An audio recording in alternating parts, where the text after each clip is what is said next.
Good evening. Welcome to Bliss on the Spot. I'm Will Milton. It's Ricoh Scott. Sandy Paradiselady. Carolyn, Victorian. We got the wild boy in the building. Duce is wild. Duce Martinez. Welcome. Welcome. I'm in the house. Yo, what's up, man? What's up, people? How's everyone doing tonight? We dog that. I was about to be Puerto Rican and say today, because sometimes we just say today. It's nighttime. How's everyone doing tonight? You all right, man? Right? Everybody in the nighttime say, how you doing today? No, man, it's nighttime, bro. Nah. Me and Nancy go to sleep. Carolyn is like, well, what's wrong with you? Carolyn looked at me like I'm straight up crazy. But anyway, I'm happy to be here. Good.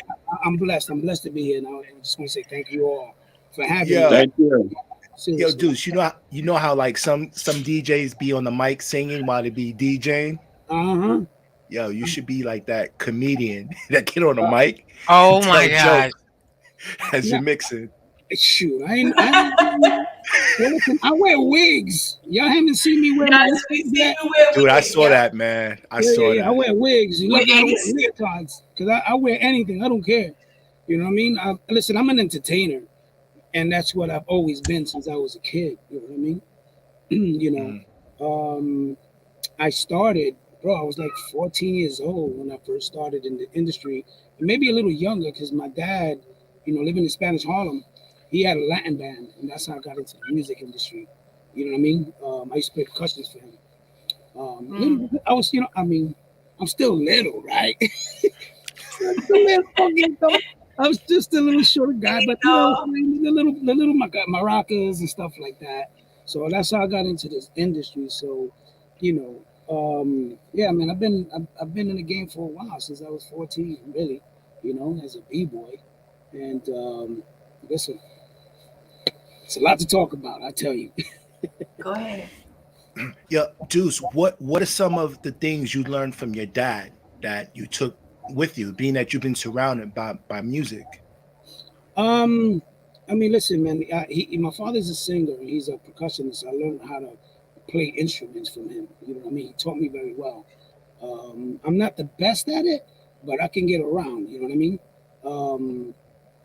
Playing the bongos, playing the congas, playing all the little, licks, little cowbells and all that other stuff.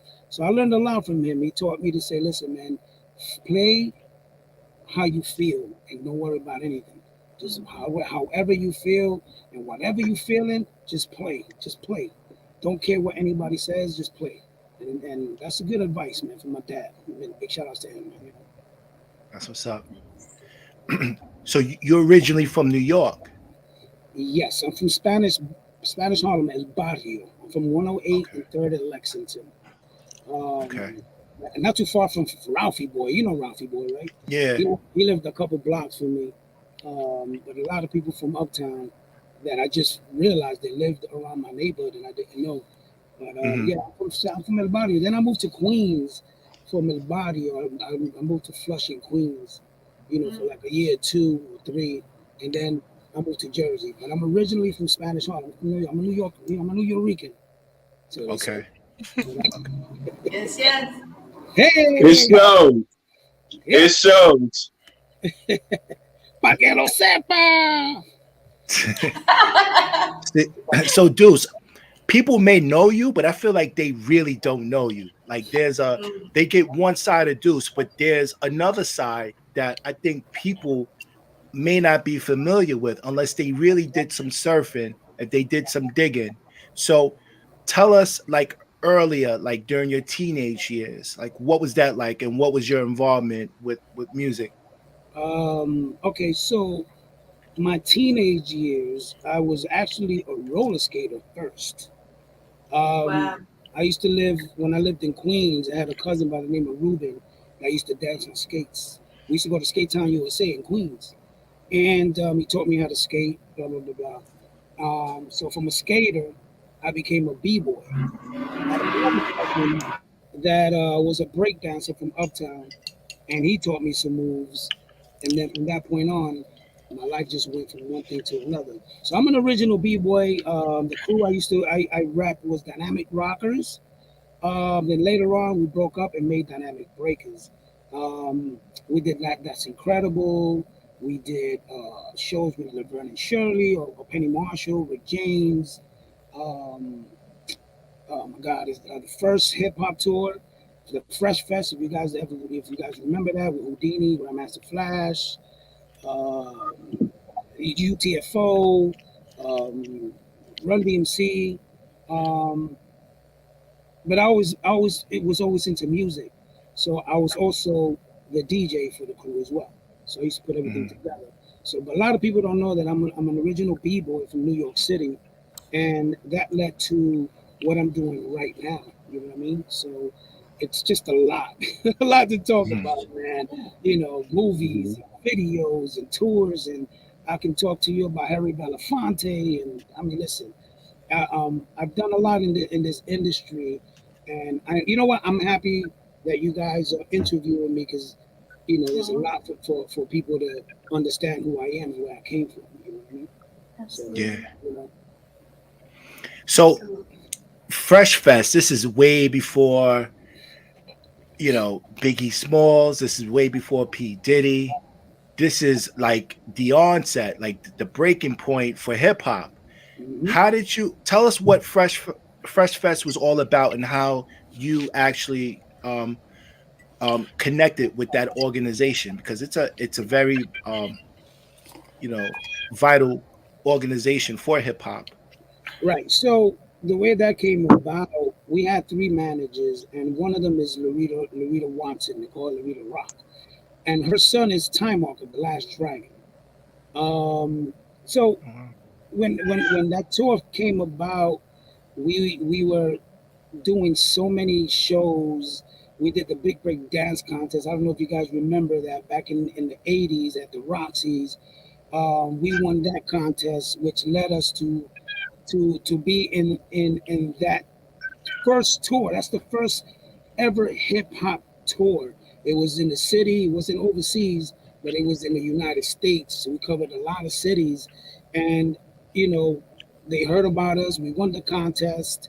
They said, "Hey, we would love to have you guys be a part of this first tour." And we heard that you guys are the best. Listen, we battled New York City Breakers, we battled Rocksteady, and we won. I just got to tell you that. A lot of people don't realize. Yeah, I mean, listen, we've done Wild Style the movie. We did Star Wars the movie. We did The Last Dragon. We didn't do B Street, but we did Fast Forward. We did a couple other movies, but B Street, when we won the contest at the Roxy's, we were supposed to be in that movie, but we ended up doing a tour overseas to Italy and all those places. So we kind of missed that boat. Well, I mean, it's messed up, but we missed it. You know what I mean? But again, coming from the Fresh Fest tour, listen, like I said, the Run DMC, the Houdinis, the Fat Boys, the Grandmaster Flashes, Curtis Blow, UTFO. Listen, the list goes on and on. It was something that made me realize that this is what I want to do for the rest of my life, man. You know what I mean? That tour just gave me a vision, a straight up vision in what I'm supposed to do in this industry, and that's entertainment. So that Fresh Fest, I got to give props to my management that really pushed us to the limit. You know what I mean? And if it weren't for them, a lot of this would not happen. You know what I mean? So, big shout outs to them as well. Two of them passed away, but one's still alive.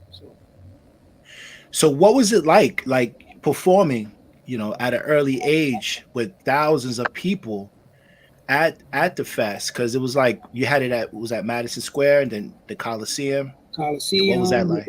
We did a lot of the Coliseums. Dude, it's I was about to say something kind of crazy, but I'm not gonna say it.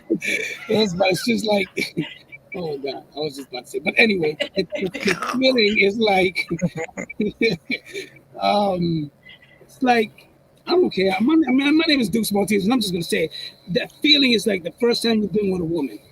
That's what that feeling felt like. It's just an amazing feeling, dancing to like 30 or 40,000 people. You know what I mean? At first, it was nerve wracking, but once you get to the first 20 minutes of the show, 10 minutes of the show, it's like a no brainer. So that feeling is, like I said, it's like you've been with a woman for the first time, and we all know what that feels like, right? It was just an amazing feeling, man. I'll tell you. Well, for me, women, for you, It's messing weird. But I'm just messing. that feeling, it's really hard to explain. But I can tell you that I had goosebumps, and at that first moment I stepped on that stage, and especially being around all these major Iconic. iconic artists. I was numb. It was like a numb, great feeling. You know what I mean? It's just like when you're playing.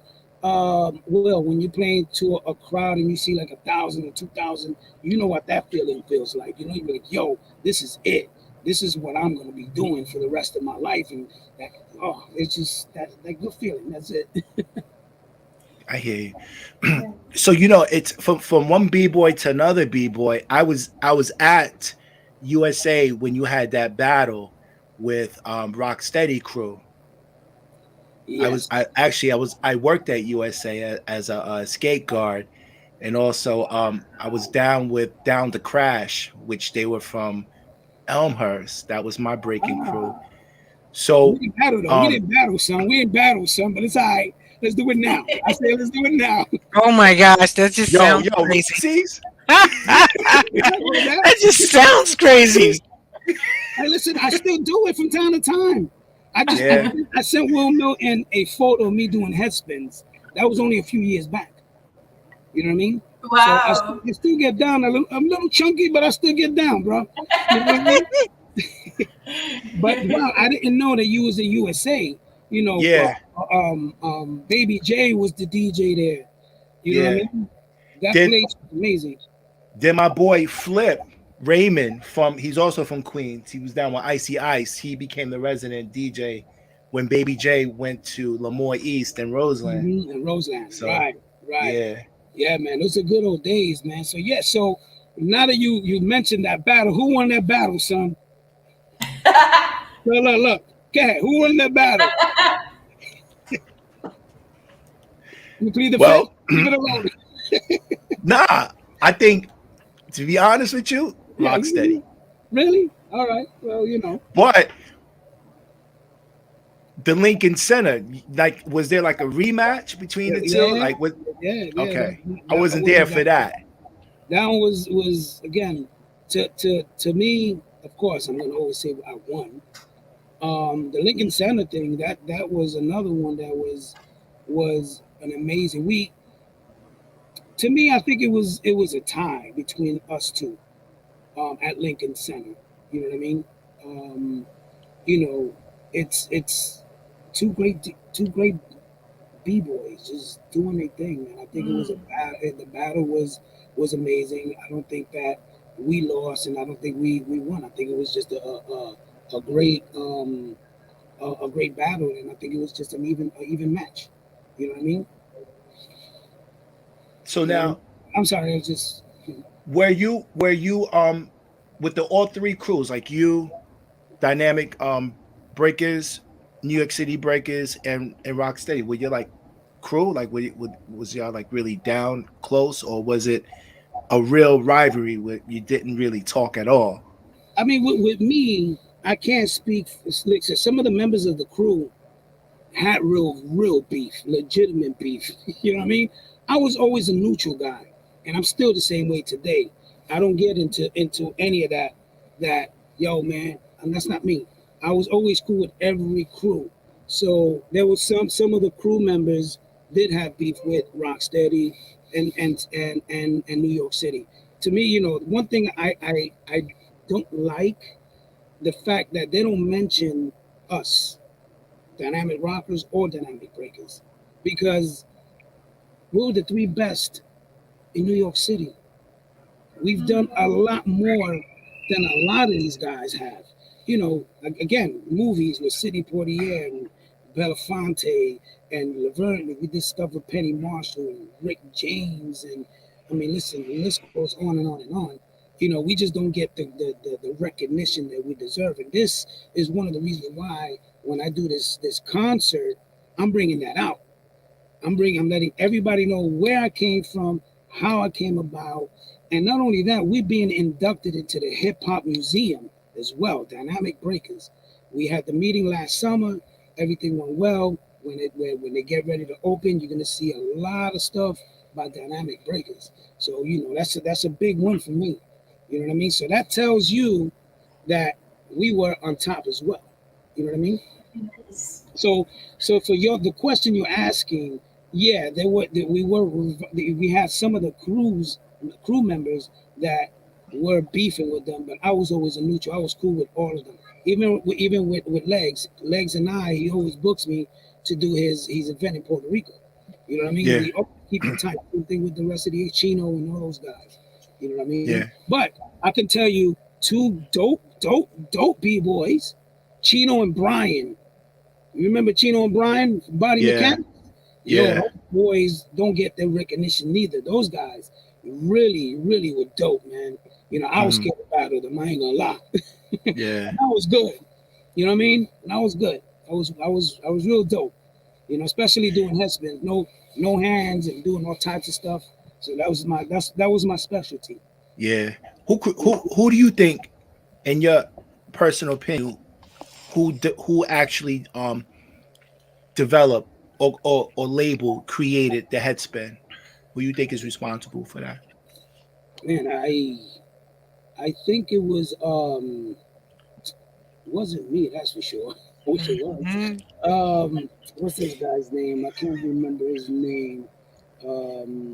He was real dope. He used to use I can't remember his name right now, but he was in Crush Groove doing head spins with a helmet. Oh, That's Icy Ice. That's Corey. Corey. He's from my neighborhood. Yeah, he was dope. Icy Ice. Bro. He was to me. He was one of the dopest head spinners, man. To me, because he was doing some. He was dope. I ain't gonna lie. I think battle between him and I doing head spins, it would have been dope. I had the super drills. I had the super drills. That's what I had. And then I invented the wrist spin. I used to spin on my wrist. Mm-hmm. From a head spin to like a 1990, but on my wrist. I used to do that was me. But I think the Icy Ice had one of the dopest head spins, man. Hands down. Yeah. I'll give props. So that means like you, Icy Ice, kind of like help build like the power moves more from like just back spins to more like halos and air tracks and all that. Yeah, I mean, I'm not gonna say I was the one of the inventors of that stuff, because I think collectively we all were trying to do different things, man. We all like we Dynamic was known for routines. Like we invented the helicopter. Dynamic invented the helicopter. Then we came out with the three-man helicopter, where one was on the shoulder, one was on the head, right? On his back. Huh? I said no way. Yeah, one was on his back, flipped him where he came around the leg, and the other, if you look at the big break dance contest, that was the first time we ever done that three-man. You look at it and you see what I mean, because it's kind of hard to explain when you got one on top of your head, one on your shoulder. And I listen, today I don't know how he did it, but all I know is that the one on the top ended up on this guy's neck with his legs out, and then the other one grabbing his legs. I mean, it was amazing. We were like the best at doing routines, Dynamic Rockers and Dynamic Breakers. I can tell you that. Wow. Nice. Okay. You all right? You could show us. Oh, that's me. Oh. Wait, That's which one? That's Kano, Flip, Kano. And you know, Brenda K. Star was down with us as well. Yeah. Yeah, Brenda K. Star. You know what I mean? See. So this is us practicing for that Fresh Fest tour during that time. We invented the spider. Again, we invented the helicopter. You know, Airborne was dope, man. He was acrobat. You know. Yeah. Look how skinny I was, bro. Oh my God. That's Duce. Oh, it's me. And then my speed was so fast. What was that? I used to wear a do-rag, right? That's me. I used to wear a do-rag with a knee pad in it. I sewed it in. I could sew, people. People don't know I know how to sew. You know what I mean? And me with the hat. You see that? I had a lamp on my head. I'm one of those crazy guys. That's me. Listen, I'm an entertainer, bro. You know what I mean? I'm an entertainer. I wear anything. It doesn't really matter. You know what I mean? It doesn't matter. You know, and again, this is the Big Break Dance contest. This has to do when we were the interviewers for that. And it's, you know, it's so crazy, right? I work a lot with Sal Abatello. I'm like really close. We work a lot, and he was one of the judges. Yeah, Fever Records. He was one of the judges for the Big Break Dance contest. A couple years when we actually hooked up. I said, "Yo, you don't remember me, right?" He says, "Damn, you look familiar." I said, "That's you right there, right?" Yeah, that's me. Look, I got a bouffant, son. Look at that hair. Wait, look, what happened to my hair? Oh man, look how skinny, bro. Oh my God, I must have weighed like 80 pounds. Oh my God. What a bouffant, son. Oh man. That's Spider, man. Come on, Will. Yeah, man. That's good old times right there, man. You know. Like I said, man, that part of my life was amazing. It was the start of my career. You know what I mean? As a dancer, I've always been a dancer. I used to hustle. I used to roller skate, and again, the b-boy thing. And you know, I was born to entertain. You know what I mean? So music has always been in my life. You know. What was the first club you attended? Oh shit. It wasn't Plato's Retreat. That's for sure. It wasn't Plato's Retreat. I think I saw that on YouTube. I didn't want to play it though.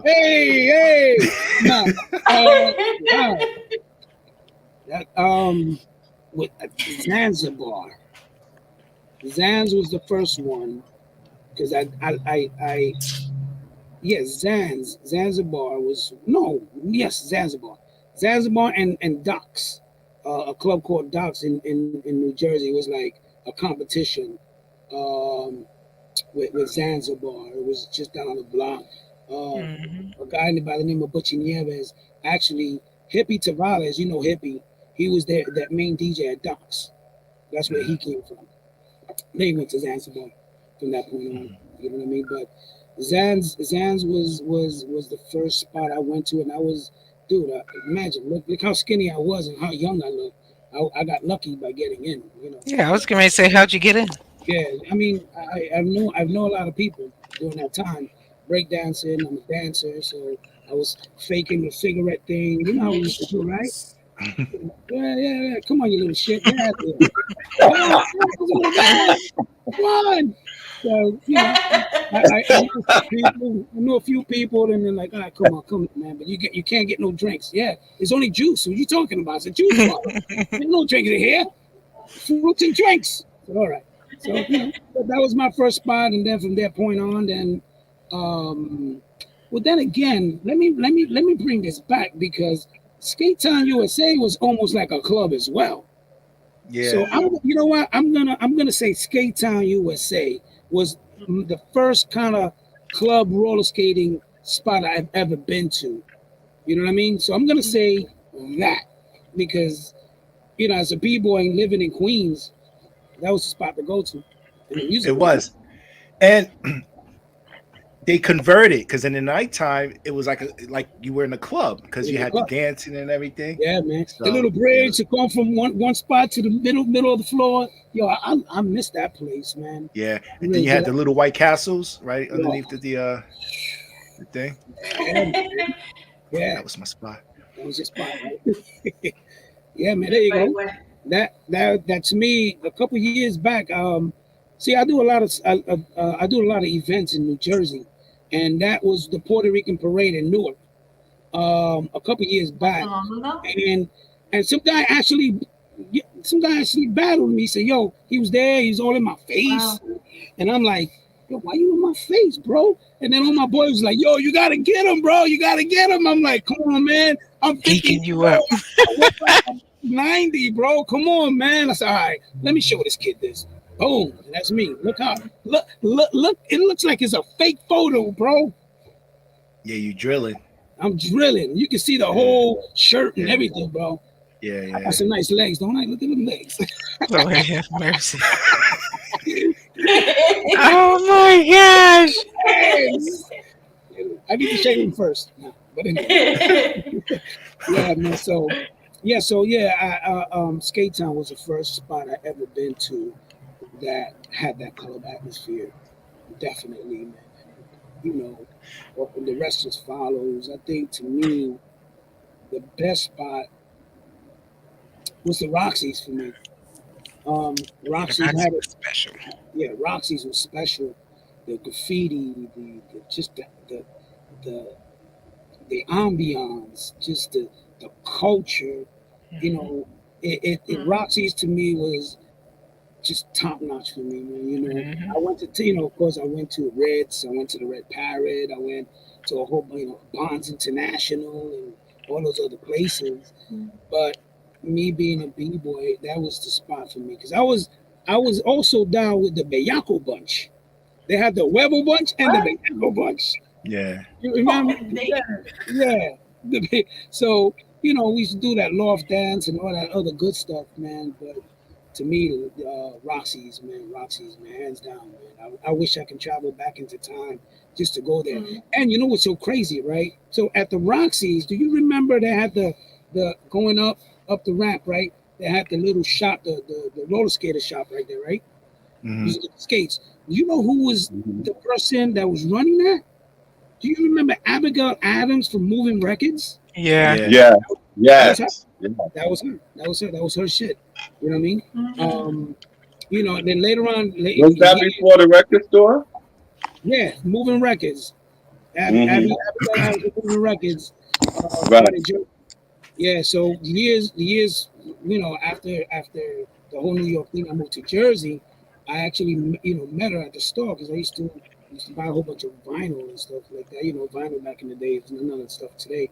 But I used to buy a lot of vinyls from there, Music Village, and I used to go to the city, you name it, I used to go everywhere. So one day we just started talking, and then I said, wow, I was telling her about my b-boy thing. He said, yeah, at the Roxy, she said, that was my thing. The little shop with the road, that was my stuff. I'm like, oh, I didn't know that. So, Abby and I became really, really close. She started managing me for a moment. And to today, she's still, she's like a sister to me, man. So big shout out to Abby, man. Abigail. Yeah. She's a long way as well, man. Danny Crivitt was also one of the DJs at Roxy's too. Many people don't remember that. Yes, I was about to say that. And it's crazy because I didn't remember that until a couple years back. Him and I was talking, and he says, I was the one that was playing there. I think Baby J didn't play there though, right? I think he did. Nah, he played Jazzy J. Yeah, right. Okay. And, he played at Roseland, and we were just talking for a minute, and he said, "Yeah, man, I was the one DJ." I said, "Oh shit, that's right. It was you." Yo, he was killing it. He's still killing today. Big shout out to him too.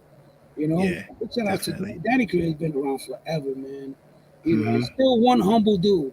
Still humble. Same way he was then, he's still the same way today, man. So big shout outs to him, man. I appreciate people like him. Yeah. Yo, Duce, there's a question for you in the chat room, and it's from Misu One. The question is, Duce, would you play at Club Hardcore? I did play at Club Hardcore. That was Butchie that used to own Docks. After he closed that one, he made a huge. It was a big warehouse. Dude, it was huge. It had videos, movies in one section. It was just amazing. So yeah, I played at Hardcore for many years. That club was put together with me, Hippie, Eddie Maduro. He had a couple records out. We built the spot, and Hippie, of course. That place was another another dope, crazy place, bro. It was just out of control. But yeah, there's another spot that I played at Hardcore. It was dope. Okay. Dope. So, Duce, what made you migrate to New Jersey? Being that you're from East Harlem, then you went to Queens. Like, what was it about New Jersey that attracted you? It's my parents. I was young. I was young when I moved to Jersey. You know what I mean? Traveling from Newark to Queens to go to school, because I used to go to IS 237 in Queens, Flushing. Yeah. I used to travel, get up super early. I was young, traveling from here to over there. So my parents is the one responsible for me moving to Newark, the bricks. Which Brick City. Brick City. Listen, bricks. I can tell you, man. Newark, New Jersey is the home of many talented artists and musicians, and you name it, man. Newark, dude. I'm proud to be from Newark, man. I'm really proud of being a resident of Newark. I tell you, man. I wouldn't change this for the world. I know New York is New York, man, but Newark to me is that. You know what I It's mean? done some amazing stuff, Yeah, honestly. man. I mean, regardless of what you hear about Newark and all the other crime and all the other stuff, but talent that comes out of this place. Look, man, you got Lauryn Hill, you had Kool in the Gang, you have Regina Bell. Regina. The list goes on. Kenny Bobby, and he's doing house music, and all the other house heads. Dionne Warwick, Whitney, everybody. Whitney. This place came. I couldn't again. I'm honored to be a resident of Newark, man. I wouldn't change this for the world, honestly, man. I don't know what I would have been if I still would have lived in New York, uptown or in Queens. You know what I mean? Again, I was in Queens. I was always dabbing into music.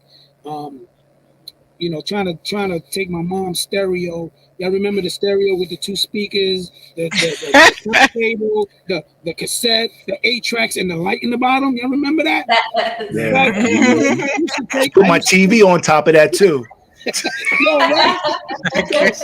I used to take the little button that went from FM to the phono, right? So, and in between, I used to put it in the middle. One side was the radio, and one side was the turntable. honest to God, and that's how I started. I was trying to scratch and all that stuff.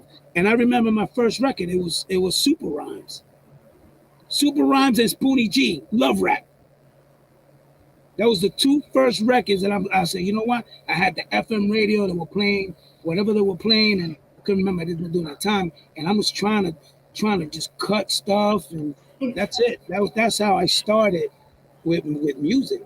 That's how I really started into the DJ part of it. You know what I mean? So,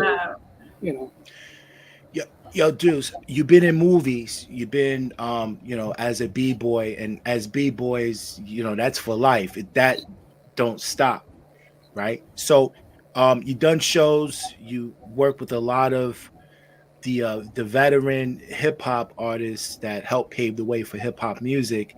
Now, it seems like there was a big gap between time where you stopped, like you wasn't in the public eye for a period of time. Can you talk about that? Yeah, well, B-boy died out in the mid 80s, late 80s.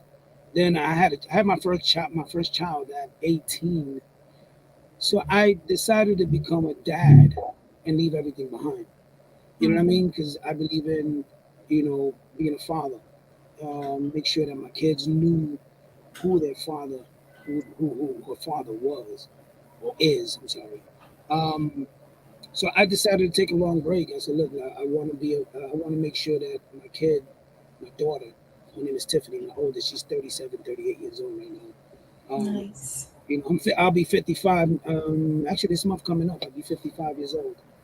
And I just decided to just stop everything and say, a lot of people will leave their family to follow their career and forget they had the kids. You know what I mean?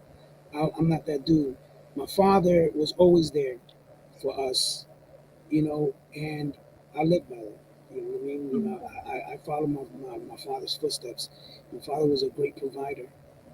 He was always there, always worked. But I was raised by my grandmother.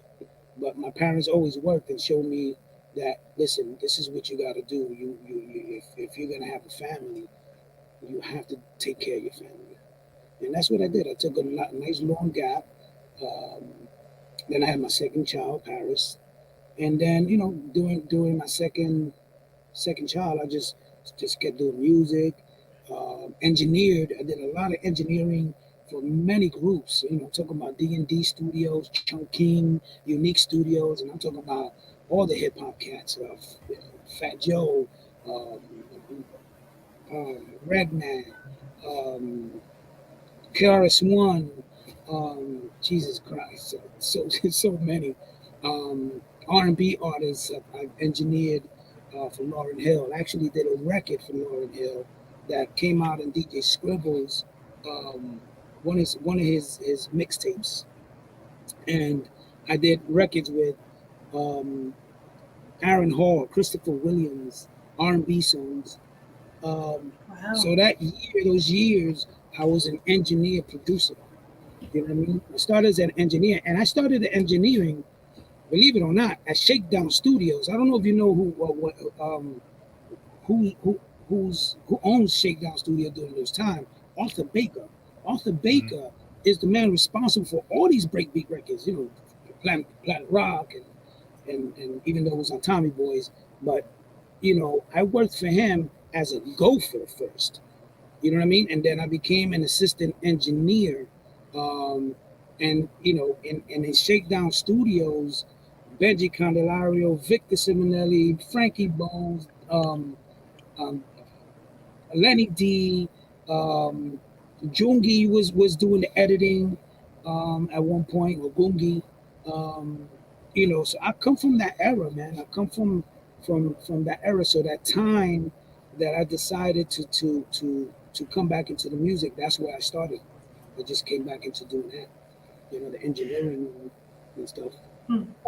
Did you go to school for engineering, like Audio Institute, or you just learned by just watching some of the in-house engineers? Yeah, no, I learned by watching and asking questions and listening, and I'm a great, I'm a great um, listener when it comes down to music, and I'm a great observer, and I catch on to what people do. Oh, okay, that's what that did. Oh, that's a compressor. I can see that this compressor, when it opens, it freezes, and when it closes, I mean, when it opens, it squashes it, and when it closes, it opens. Um, so I kind of learned on myself. I never went to school for any of this. No DJ schools, no engineering schools, no mastering school. It's something that I just picked up by doing it for so many years. And, Tony Maserati, Dave Darlington, and all those guys I learned from, because I used to work in the same facilities, or studios they worked at. You know what I mean? And another person I learned from is Joe Wilson. Joe Wilson taught me how to do vocals. So I'm a master at doing vocals. Um, he was the musical director for Lady Gaga. He produced Aaron Hall for many years. That's how I was able to do a record with Aaron Hall, through him. But he taught me how to do vocals, and from that point on, I was doing vocals for Kenny, Barbara, Susu, Stephanie, and everybody used to send me all their vocal tracks so I could mix them and send them back. But I learned on my own. I really learned on my own, and just watching and listening and asking very limited questions, because I was never one of those dudes that like to ask too much questions. Because I remember one time when I started working at another studio, that later on I became the head engineer. The engineer, I told him, he gave me a cassette. So, back in the days, as a DJ, you want to record. What do you do with a cassette, right? You spin it to get to the lead, right? Got pissed off, took it off. He said, "Give me this," and put it in there. Ever since then, I said, I'm not asking no questions. And I'm just going to learn to be quiet, sit back, and observe. And I became a great engineer, and I still am. You know what I mean? And production as well. And I do a little bit of everything. I do salsa. I do some acid jazz records. I do a lot of stuff, man. The word or the title engineer doesn't really get its full flavor today. Engineering and producing, they're two different science. They're not the same thing, even though we kind of use some of the same units, but it's a whole different beast in itself. Right. You know what I'm saying? Right. So I mean, listen, I think you listen. If it weren't for the engineer, none of us would be doing great records. The engineers is the one who's responsible for our records sounding the way they sound. Listen, you can produce the dopest record, but if you don't have a great engineer, it's gonna sound like shit. Straight up. You know what I mean? And you're a producer, so you know that you want your record mastered. You want that record to sound really good. You know what I mean? Not every producer is an engineer. Some producers just produce records. Look at Puff Daddy. Puff Daddy just produced records. That's it. I'm a producer. I don't care about none of the other stuff. And all these other great engineers making those records sound the way they sound. You know what I mean? So yeah, there's two different things. An engineer, and a producer, definitely two different things. A producer, and the engineer just make sure that record sounds good. I think with technology and with a lot of the commercial studios closing, the title of the engineering kind of also that caused to lose its flavor as well, because everything is a do it yourself. But to do it yourself, you have to educate yourself on just the science of sound. And I think a lot of the records you hear today, it shows that too much bass, you know what I'm saying, where there's no headroom, it's too loud, too compressed. It's too compressed. They put a lot of compression on the music. You know what I mean? It's sad. Like it's crazy. I have a radio station called DY Music Radio, and I used to interview engineers because they don't get enough recognition. You know what I mean? Look at Tom Moulton for instance, right? Tom Moulton and I are very close. You know what I mean? He taught me some stuff. And he's also an amazing engineer. And I had him on my show. I had him. I had Breakbeat Lou. I don't know if you guys know who Breakbeat Lou is. So Breakbeat Lou, for people who don't know who Breakbeat Lou is responsible for all of us having these breakbeats. All of them. Ultimate beats and breaks, or breaking beats, whatever you want to call them. But he's responsible for those. He's another great engineer that people don't, and producer that people don't check on. You know what I mean? But yeah, you're right. With all the technology today, people just engineer, but they don't have that ear. They don't have that quality ear. They'd be like, you know what? That got too much bass. Everybody's bassing. Right. It's like they got a lot of wax in their ear, and they're like, "Yeah, it sounds good to me." You know what I mean? But not everybody can engineer, man. That's why, if you can find somebody that does both, that's good. But I do both very well, and it takes me a while to really mix a record because I'm very anal. I'm very anal when it comes to mixing records. It could take me a week because I'm just that anal. You know what I mean? I want to make sure it sounds good. And what our specialty is, right? Well, we take the record or the mix and we put it in our car. It sounds good in the car. It's gonna sound good anyway, right? Or That's right. you get the most wackest, dumbest radio that sounds like shit, and you put it in there, and you hear it. If it sounds good in that shitty radio, then you know your mix is fine. You know what I mean? Today, Yeah. I don't think they use that method anymore. Not only that, it's digital. We came from the analog era. Everything was tape, Mhm. 2 inch, half inch, quarter inch. You know, so you know we used to mix a 2 inch into a half inch. You know, and that's how we Yeah. used to have our two-track mix. You know, so you know, Oh, I always say if you listen to your mix at a very low level and it sounds good, you can imagine how magical it will sound when it's loud. absolutely. And you see, you're from the old school. A lot of cats don't know that. A lot of cats what they You don't do know is that? blast it. I mean, I blast my mixes because I want to hear what the bass sounds like, right? Yeah. Then yes, I keep it at. And you know what I normally do too, that also I know my mixes will sound good. Is I'll play it at a good level in my living room or where the studio is. I open the door and I go to the bathroom like like I'm using it. Close the door, and if I hear that mix, it sounds good. Stay away from it, you know, or go to the kitchen, you know. So if it sounds good far away, you know your mix is on point. Yeah. And that's Yeah. just the way I do my mixing. You know what I mean? I just make sure that I play it and go somewhere else and let me hear it. But Gotcha. sometimes that speaker in your ear, in your face all the time, your ears get fatigued. You know what I Yeah. mean? So you got to stay away from it and then listen to it. Yeah. So, Duce, tell us about Total Control. Who's that? Who's that? Oh, so that's these rappers from Queens that we ended up producing a record together, and it's called Dynamic, and one was called Kim. Um, you know, they this well it wasn't they my management.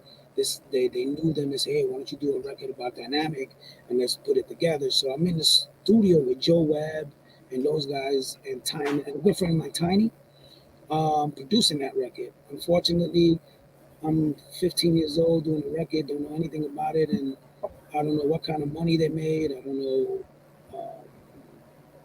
um, the credits. I was just happy to be in the studio. You know how it is. You're in the studio for the first time. You don't know nothing. You're like, oh my God, this is amazing. Oh my God, what did this button do? What did this button do? What did this button do? And we ended up doing it, cutting the record, and that was one of my first records called Dynamic. And then later on, we did a second one called Kim, which Tiny, one of the breakers, wrote. Mhm. And I'm kind of like singing. Jesus Christ! You better not play it, bro. You better play it. Look, It's look, going look. on. It's going on this Saturday. You got that, yeah. So, but you know what? Like that was my first record in 1984. 1984 was the first time I ever recorded any record. 1984, and Wow. it was on the label called Sunnyview, which Nucleus, the people who sing Jam on it, um, it's on that label as well. Yeah. They were based in Long Island City, over Mm-hmm. there on Queens Mm-hmm. Boulevard and Yeah, Sunnyside. man. Yeah, Yeah. big shout out to Cosmo D, man. Good friend of mine as well, man. You know, I keep in contact with a lot of these old school rappers from back in the days. I'm always Nice. shooting a message or I call them up. Hey, what you doing? As a matter of fact, I think it was my 50th birthday, if I can recall. But I booked Nucleus from one of my birthday parties at Club Cielo's when I was doing Cielo on a Sunday. That Mhm. was could have been my 50th birthday before they closed down. And dude, it was they just tore the house down, man. You know, Yeah, they good peoples. I mean, they had this dope studio in Brooklyn. They also did a house track. A lot of people don't remember that. My which Love one? Turns to Liquid. Oh yeah, yeah, Yeah, they did a house track.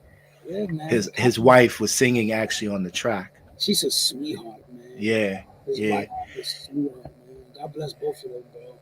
You know, now you bringing me back, Jesus Christ. Yo, Carolyn, what's Deuce, up, Carolyn?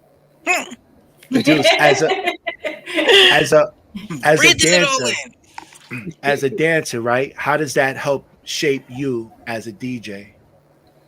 Um, Simple. Um, we dance to good music, right? You know what what's going to move you when you hear it.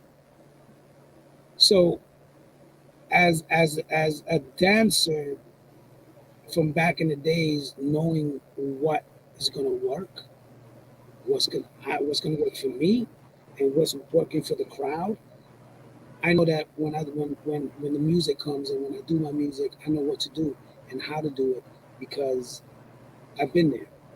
We've been there because you're people as well. You've been there, so you know what they're gonna want and what they're gonna like. You know what I mean? How do you apply that same chemistry to house music? Um, mhm. It's okay. How do I the chemistry to house music? House music, it's. I'm trying to get the right word and the chemistry to it. Um, it's the same thing. It's the same thing as again as a house dancer, as a rebel dancer. You know, we used to listen to all these old disco classics. It's the same thing. You know, as a dancer, you're gonna know you know what you're gonna like. You know what you like when you're dancing to it. So when it comes to house music, it's just pretty much like a no-brainer. You know what I mean? It's more of a musical, soulful kind of feel, underground that is going to make anybody move. Look at Will Milton for his music when he produces, and I listen to a lot of his stuff, and when I play it, you know, it moves people. You know what I mean? You know, Yeah, so you played a set for, I can't remember the group, down in Silver Spring, Maryland. Do you remember when you came down and you played for yes, that outdoor event? yes, It was bananas. It yes. was bananas. Your energy was amazing. Thank I you. was like, who is this little guy over here? Thank you. Thank you. I said, That's who is good. this guy again? Yes, but you took me home because I live in Maryland. So, Uh, I'm dancing and I'm like, oh my gosh, this is like being at home. And then, yeah. Yeah. Well, I mean, listen again. You know, I feed off the crowd. I'm very spiritual, so when I play, and I know Will can agree to this. When you feel the energy of people in the room, you adapt to that, or it comes to you, Mm. and it makes you feel. It makes you play for them. You know what I Mm, mean? Because a lot of us go through many things, right, in life. Um, People go through a lot of stuff on a daily basis, and they want to release. So when they come to a place, they bring that energy, and that energy makes us play for them, so they can release themselves. You know what I mean? Like yourself, like what you just said. Who's this little guy playing? I felt energies. You know? But you were so big. Do you understand? Like you see someone and you might see them this way, but they're massive this way. And you just, it was massive. It was massive. It was I awesome. appreciate it. Thank you. Thank you. I Hmm. really appreciate that. You know?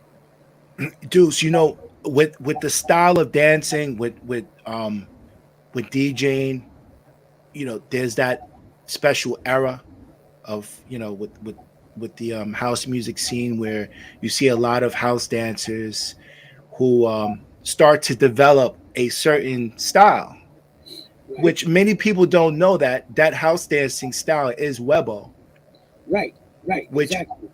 so that's the connection with the hip hop scene, with the b-boy scene, and why it was so catchy with the house scene because of just that Webo style dance. Right. And then, Exactly. right, so they're now fusing all that together. We're watching people who do, a lot of different dances from like the Loft, Paradise Garage, and all that just merge all together. Right. Right. Yeah, it did. You know, like, and I mentioned that earlier in our conversation about the Webo crew, and the Yako bunch.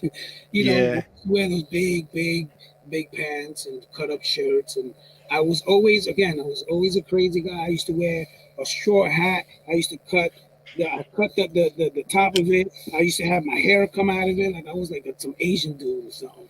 But yeah, man, you know, it all derives from the Webble. Actually, and I agree with you, man. You know, the Webble dance was also a special dance that created, like you said, created everything that's happening today.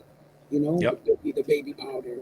You know, we used to go to the village, and after a night at whatever club, and we used to form a circle there, and we used to also dance, and whoever's doing b-boy, they used to go in and do some b-boy, some footwork, or whatever the case is. But yeah, man, it all came from that dance. You know what I mean? Yeah. Absolutely, man. And you know what? And big shout outs to all the dancers. Big shout out to all these dancers that come out to the funk box, to come out to your parties, to come out to my parties, and they still doing it at this age, and even the younger generation too.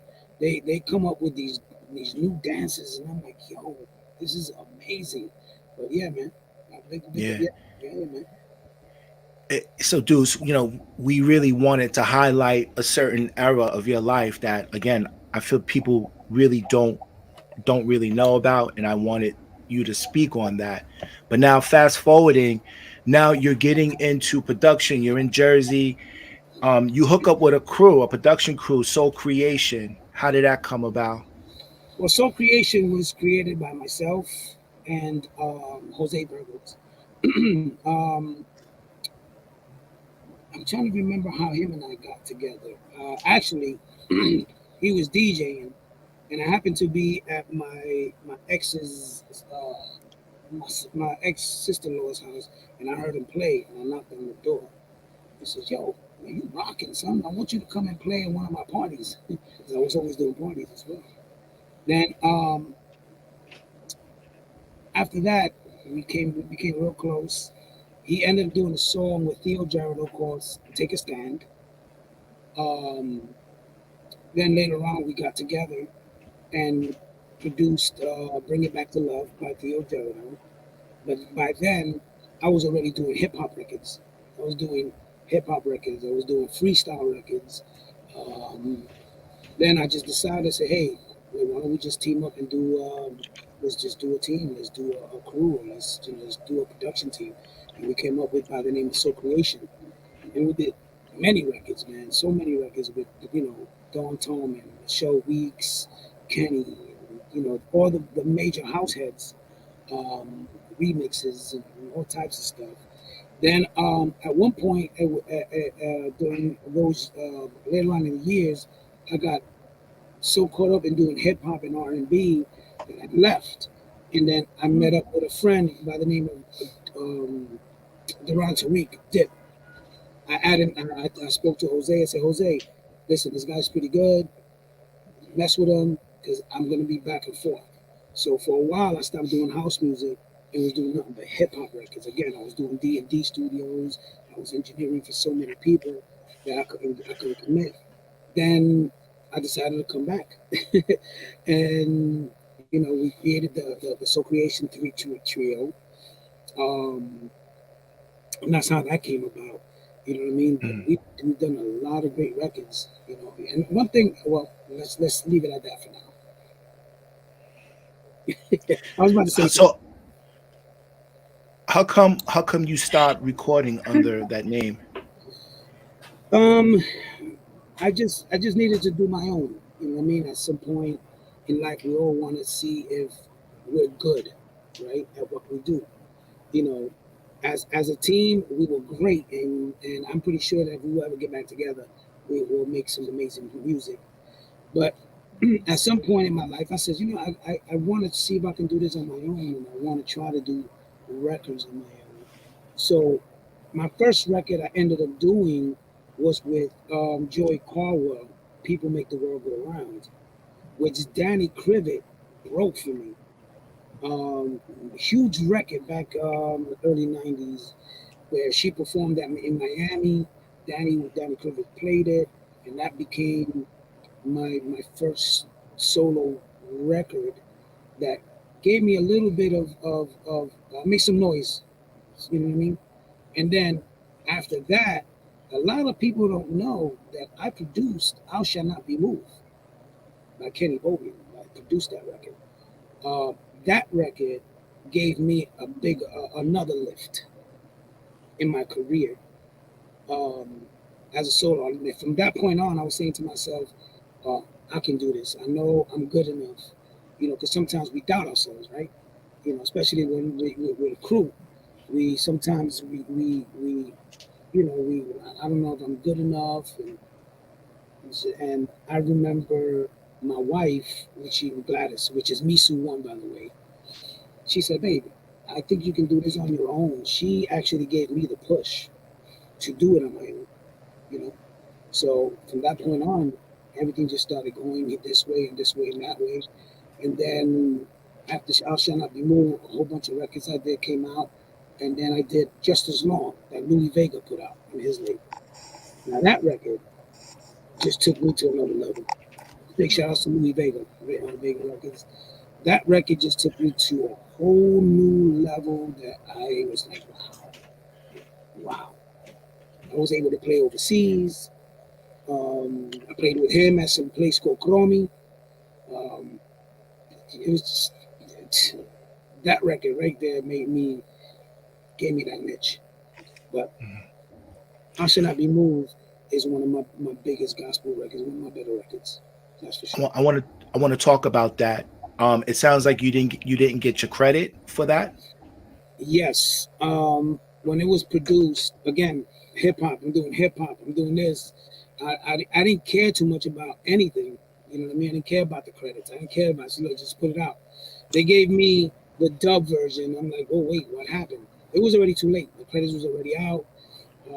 Then Flatline picked it up, which is Derek Jenkins, Shahir Williams. They're the ones who did that record. Everybody wants to be somebody. They picked it up, and that record just blew up from that point on. But yeah, I didn't get the correct credit until I licensed it to Sulfuric. Those are the guys who own Traxsource. They put it out. They gave me the correct credit, and then now I licensed it to Quantize. Also did it with them, so they gave me the right credit finally. So yeah, at the very beginning, I got shitted on, and that's because I wasn't handling my business. I'm all over the place. I'm producing hip hop. I'm producing Latin. I'm producing acid jazz. I go by the name of Holland Tunnel, the Holland Tunnel Project. You can YouTube it. And all that, we had Josh Milan, Didi Guzman. We had Chops. Those are the guys who did all the horns for Sylvia Robinson of Sugar Hill, Alicia Keys, massive artists on the acid jazz tip. But during that time, again, I was not focused. I didn't care. I just wanted to music, and I didn't care about anything else. So I kind of kicked my own self in the ass for that. You know what I mean? But now it's totally different. Now you live and learn. So did that put you back on the roof? Excuse me? So did that put you back on the roof? Yes, absolutely. With the woman I'm talking about. I'm a little lost, sorry. Remember you said the first big break you had, you felt like you was on the roof with this woman? Oh, yeah. Okay, yeah. Absolutely, right, baby? Look, my honey's over there. She's got my food, right? She's got my food. So now here we come full circle. He's like, excuse me, what you we come full circle again. You blowing up. That was exactly You blowing up. I'm like, what? Damn, Ricoh. You put me she got his food. She wants to eat. Okay. I'm just paying attention. Yeah, they put me on the spot that I married her. How's that? That's all, folks. Okay. Yeah, big shout out to my honey. That's all, folks. Yeah, man. But what was it like working in the studio with Kenny Bobian? I can imagine that it must have been magical because his deliverance and just the type of songs that he sings. What was it like working side by side with him? I've known Kenny Bobian when he was doing R&B. Him and Eddie Stockley. Oh, Eddie. Yeah, Eddie Stockley. Working with Kenny, dude, it's just an amazing. He's an amazing man, bro. Listen, he sits there and he'll just write you the song right then and there and sing it and sings it right then and there. You know, it's just like Barbara Tucker, just like a lot of these good house artists. They just, you know, um, um, how can I say this? Special, very special, talented artist, man. Kenny, I love him. I love him to death. We've been friends forever. We've done so many records together. Um, Coming into the studio with him, I don't know if you ever done anything with him, Will, but going into the studio with him, bro, it's magical, man. Very magical, man. It's just the stuff that he writes, and you know, you can start with a 4-bar loop of some bullshit, and he'll come in and he write, "I got something for you." He'll come up with the chorus. I'm like, holy shit, stop. Let me record that. And then you start creating from that point on. And he said, "Yo, Duce, you know what? Why don't you take this here and let's do the bridge and let's do 2 choruses and I got this. Quick, amazing, quick. God bless him, bro. Yeah, I have to do another record with him. That's for sure." Duce, as a vocal producer, because I mean, certain production companies just hire a vocal producer just to cut the vocals. Has nothing to do really with the music production. They're just there to direct every vocal.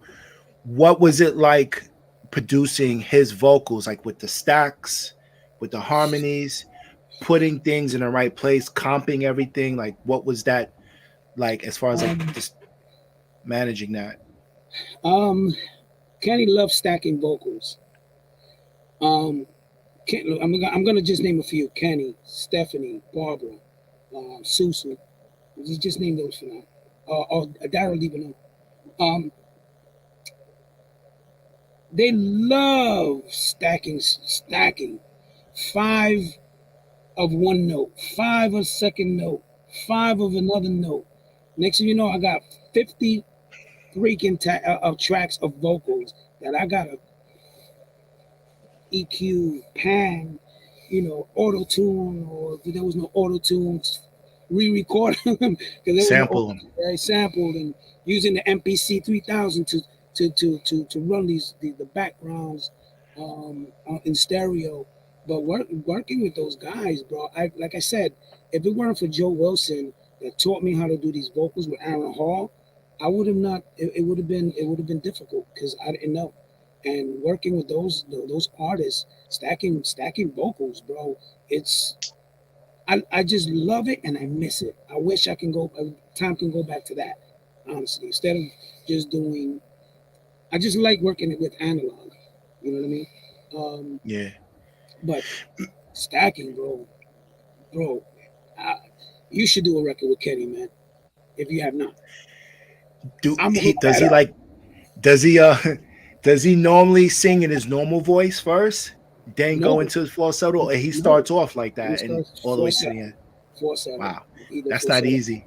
Nah, I've done records with him, in his natural voice. Yeah.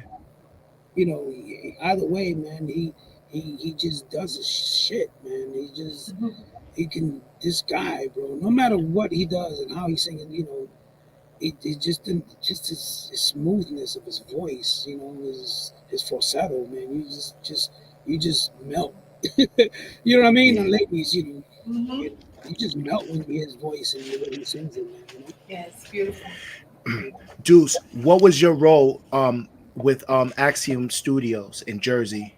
Oh, wow. So I was the head engineer. Before it became Axiom, it was called Ironbound Soundworks. Mm-hmm. The owner and I started as an intern, and that was the story with the cassette, that asshole which I love today. His name is Jeff Chambers. Made me feel so small that I became the head engineer. I took him out. Then I became a partner in with the studio. Became his partner.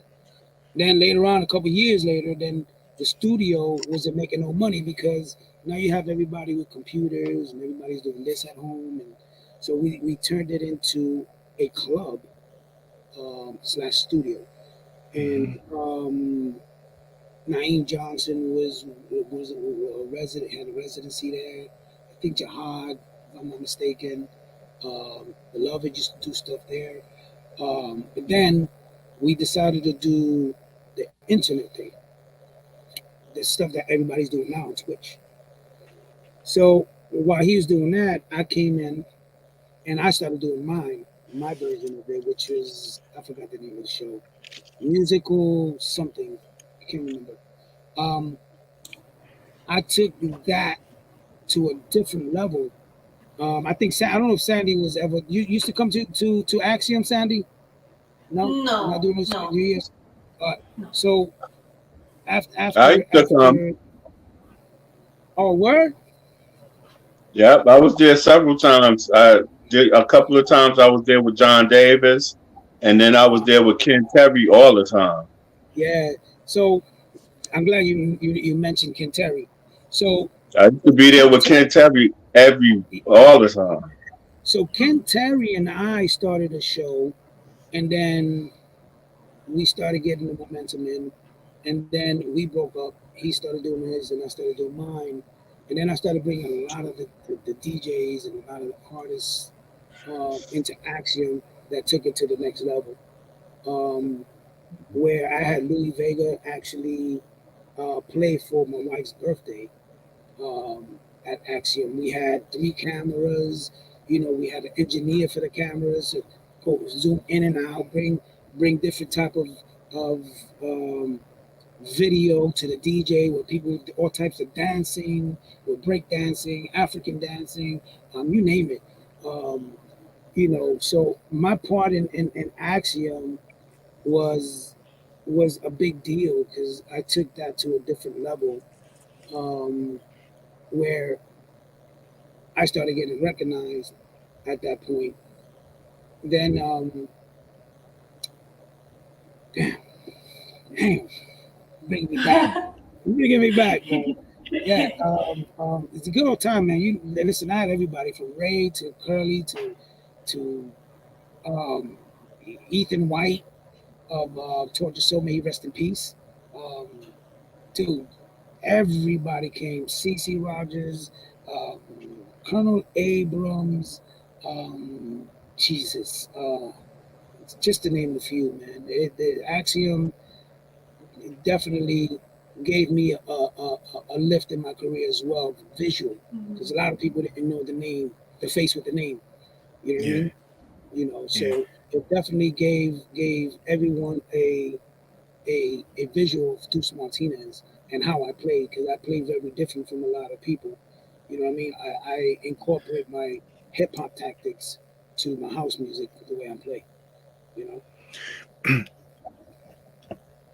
Is it true that the artist Geridol owned Axiom Studios, or was it? Because I know you mentioned Jeff Chambers, who was the engineer who engineered a lot of the Blaze tracks, but Right. was it Geridol who owned it, or No. Jeff? Harold Martin owned the studio. He's the person who owned it. Then I became his partner, and then Theo also became his partner after I left. Okay. You know what I mean? Theo, an amazing artist as well. But Harold Martin is the one who owned the studio. His father, may he rest in peace, he died a couple years back, owned the whole warehouse. They made garbage bags for like McDonald's and Wendy's, and this is black owned. It's unheard of someone owning a plastic company, especially being black. And he also owned a garbage recycling company as well. And that's all mafia, right? He owned it. So This guy named Harold Martin, which we're still good friends. We speak on the regular. Decided to do a studio, and that studio fit like 100 people in the vocal booth.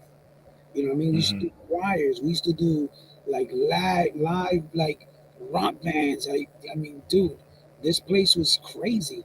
I used to mic up guitar amps in the kitchen, in the front room, and inside. The place was amazing.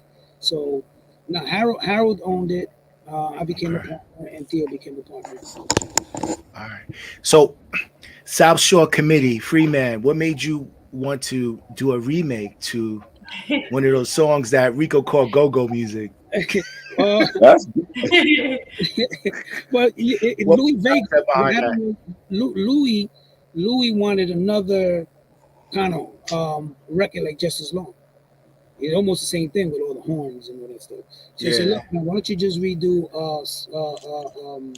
that record? I said, Freeman. I said, all right. So I called my good friend Tom Milton. I said, hey Tom, do you mind giving me the masters to Freeman? He said, whatever you want, dude, you got it here. But don't give it Wait, out. was it a master or the multi-track? The multi-track, masters, multi-track. You So got you have the multi-tracks to that song? Man, that's a gem yeah, right there. yeah, and Just so to hear many the horn section. listen, so many people have asked me for them. I'm like, nope. Oh, I can imagine. Nah, listen, Tom Moulton, Tom Moulton touched everybody's record, from First Choice to, you know, Philly, Philly International. I mean, you name it, man. He done them all. George Duke. George, this guy's been around forever. So if he mixes your record, it's because he wants to, because he loves the record, because he doesn't love any record. He just doesn't mix anybody's record. You know what I mean? But yeah, he gave me, and I ended up taking parts of it. The vibe solo is not the original. I had somebody redo some new vibes. If you pay attention and you listen to both, you're like, oh shit, this is different. I went to some spot in Long Island, I think it was, and I took Lugo Beer with me, and Lugo Beer did a remix of it as well. Big shout out to Lou. He's in there doing the dance steps too. I didn't know you could dance. Yeah. Lou's a dancer, bro. Come on, man. I was like, yo, look at him. Lugo Beer. In that video, right? Yeah, man. Yeah. Lou, amazing friend too, man. God bless him, man. Yeah, man. So that's how that came about. Louis was like, look, I need another one. And that was it. And that's what became of that record, man. Free Man. Great record, man. What about the Yes, vocals? okay. Did you have someone re-record the vocals or still from the multi-track? So still from the multi-tracks. And I just chopped it up, and that was it. I didn't recut any vocals, but I just redid the music. Same thing with Just As Long. A lot of people think I sampled it. None of that is sampled. Everything's replayed. Everything. There's no sampling. So although like Tom gave you the multi-tracks, did you still have to get clearance from the actual publishing in order to have it released? Absolutely. 100% publishing they kept. So whatever sales, money I made from sales is all I made. That's it. That's who owns that record? I forgot, but yeah, listen, 100% they kept. Same thing with Just As Long. It's the same people. You know what I mean? They kept 100%. They want to. So listen, it's different. Let me do this. Let me do that. Can I get 20%? Give me 10%. Like, oh. Either that or give me $10,000. I'm like, oh, you can keep it. $10,000. I'll be lucky if I $2. You're lucky I make $2. But yeah, so that's how. Yeah, man. That's how that record came about. Yeah, that was a dope remake. Now, tell us about D Wild Music or D Wild Radio. What D Wild Music Radio? All right, D Wild Music Radio is really Duce's Wild Radio. One day I was, I'm in the house playing music, and Ralphie boy, who used to do a lot of stuff with Louis. We used to do a lot of stuff together. Um, we said, hey, why don't we just start a radio station called D Wild? And so let's make it happen. So we started D Wild online. Then we added Adam Cruz, um, which Adam Cruz did the logo, and also did a lot of stuff for me. We worked well together. Silla BK and my wife as well, Lisa. She's part of the whole DY movement. We just decided to do something different that a lot of other internet people don't shows don't do, right? We wanted to bring those local cats that people don't know that are very talented. And that's what you hear on the station. The majority of all these DJs is people you don't know. You know what I mean? We do get guest appearances from our peers, of course, the Louis and the Jahads and the Beloveds and so on and so forth. We have to get you in there, bro. All right. We talked about that, yeah. Yeah. So so when we decided to do the D Wild, it was more of a nighttime talk show, right? It was like a morning show, but in the evening. I used to push my whole bedroom to the one side. I had my Mackie 24 channel board, 4 microphones. We had all of us in that room talking crap. I'm in one room playing loud ass music, because I play loud music, right? Having 50, 60 people in my apartment, interviewing everybody, having, he rest in peace, Voodoo Ray calling from a club, say, yo, this is what's going on. So when we created it, we wanted to do like a morning show, but in the evening. Yeah. With nothing but, different DJs that are really good. You know what I mean? And 8-9 years later, man, we're strong, 2 million plus, man. Wow. We're hitting everywhere, all over the country. It's overwhelming, to tell you the truth, man, Is this like 24 hours streaming? Yes, Or 24 hours. Okay. We have live DJs all day. In the evenings, we play reels, of course. We play some reels. Some of the people can't go live unless we got some people from overseas. But it's a 24-hour operation. Of course, it plays itself. Dennis Gregory handles all the DJs. He's like the musical director for D-Wild. You know what I mean? Latina, New York Latina, she handles all my social media stuff. You got Martin G, he handles all the flyers and all the artwork. Another amazing DJ, dude. I can tell you that that's one guy that I'm trying to push hard. Martin G, bro, he got edits up the wazoo that I want him to give you some classic stuff. He has all the multi tracks of a lot of classics, bro. He does his own mixes. We have Millie. She's my partner. We do a lot of stuff together. Delia does my administrative work, and my wife is my right hand. You know what I mean? She handles what goes into like the day-to-day operations of running a streaming radio show, especially if it's like running constantly?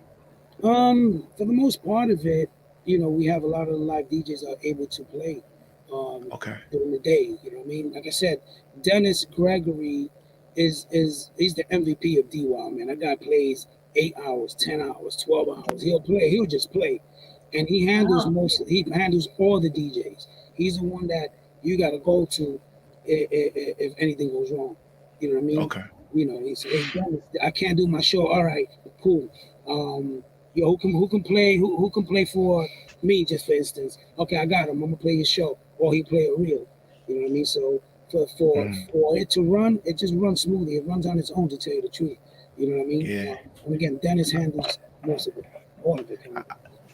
I see you got also Victor Rosado as one of the programmers on that show too. Yeah, So man. that's cool. Victor and I go way back too, man. You know, it's crazy. I've known a lot of these DJs and a lot of these producers for a very long time, man. You know what I mean? I've dealt with them in some sort of way. You know, Victor and I have known each other when he was big. You know, Big Vic. He's yeah, also from the Upper big East Side as well. yeah. He's up there Yeah, with Martin G and Voodoo Ray. He's from that yeah, whole area. yeah. Area. I'm sorry. Yeah. So Vic is another guy that doesn't get enough credit for a lot of stuff that that happened in this industry. You know, what I mean, it's another guy people should interview. You know, he's got a lot to say. You know, he's been producing, and engineering, and editing, and remixing records, and he played at so many clubs back in the days. You know. Yeah. Tell us about the life event that you at one point was coordinating.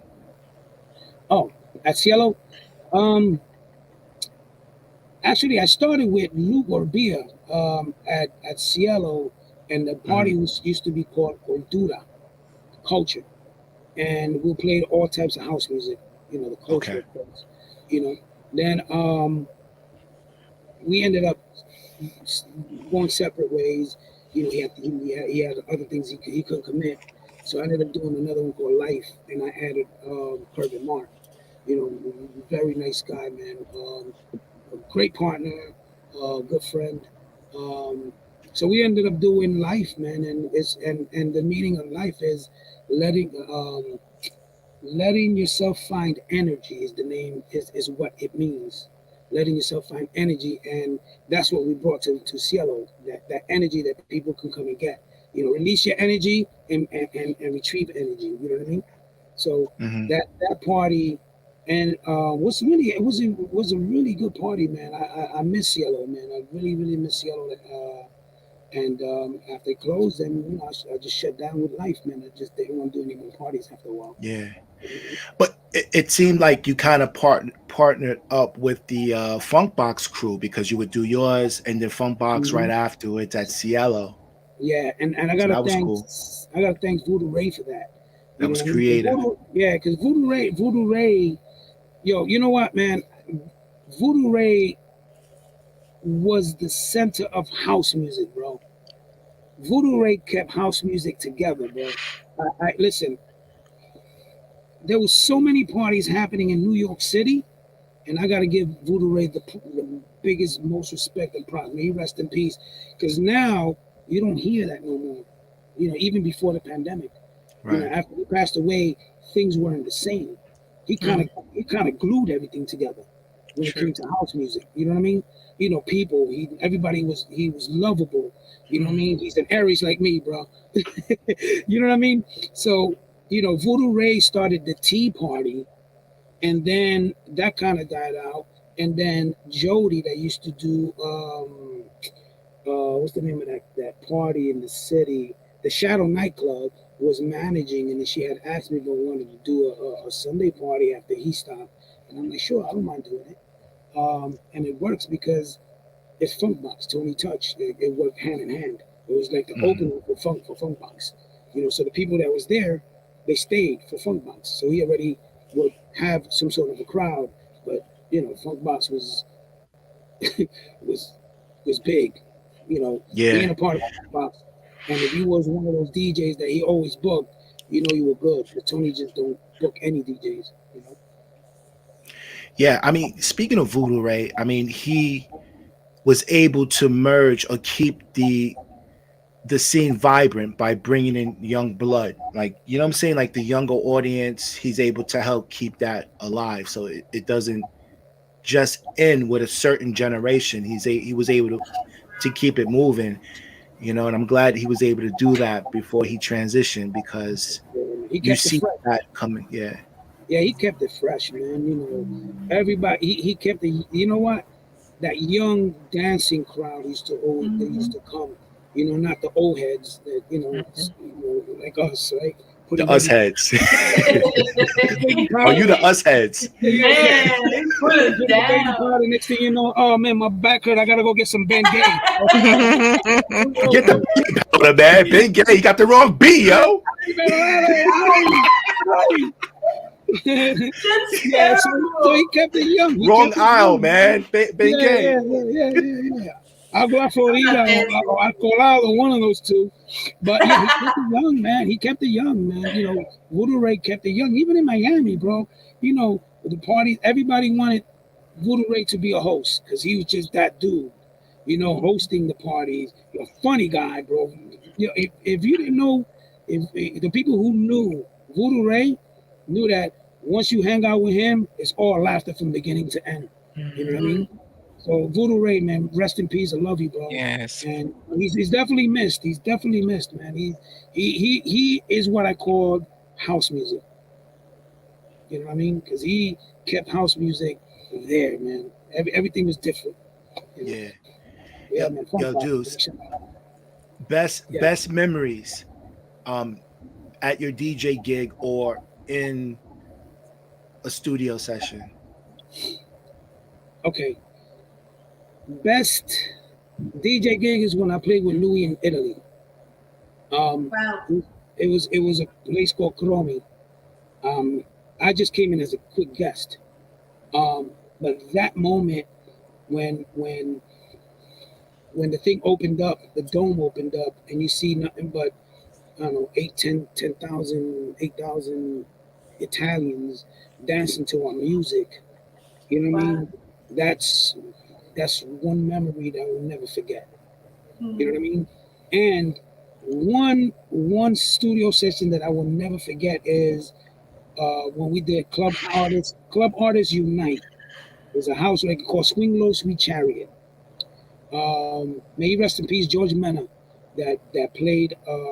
He used to be down with Marlon D, and Jelly Bean. Those are the guys that did what's that record? That gospel record. I mean, that choir record, La Mezcla.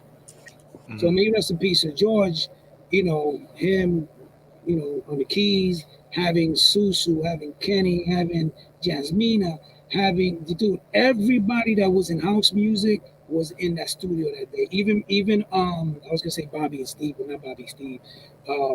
There's two Italians, I forgot their name. I can't remember right now, but that studio session was one session I will never forget because it was everybody. Paul and Shank was there, Theo, all the house artists that were house anyone whose house was there.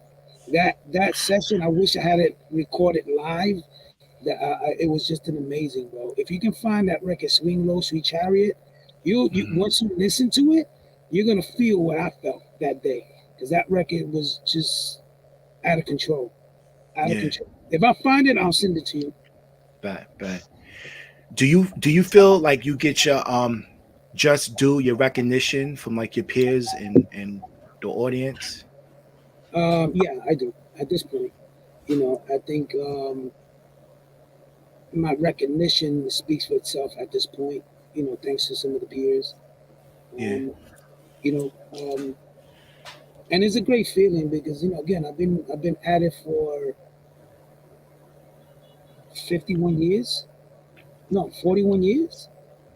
41 years doing this. You know what I mean? And you know, I've worked hard at what I created and what I've done in this industry. As a b-boy, as a DJ, as a dancer, as a, you know, just in everything, and it feels good to at least get that recognition after a while. You know, I do got to say something real quick. I got to give Ray Vasquez, actually, before I give Ray Vasquez a quick shout out, I got to give Jose Gonzalez.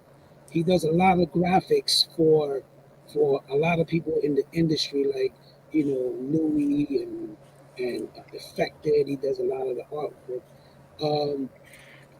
If it weren't for Jose Gonzalez that couldn't play at Coney Island on a Father's Day, he introduced me to Ray. And from that point on, everyone knew who Duce Martinez was as a DJ. People didn't know I produced a lot of these records.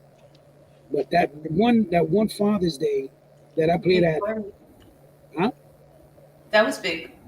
Yeah, it was big for me because then that at that point, that's when everybody was like, "Who the hell is this guy?" And then you used to come to ask him at that point. You know what I mean? And here I am today speaking with you guys about my life and everything that I accomplished in so far. You know? Mhm. Gotcha.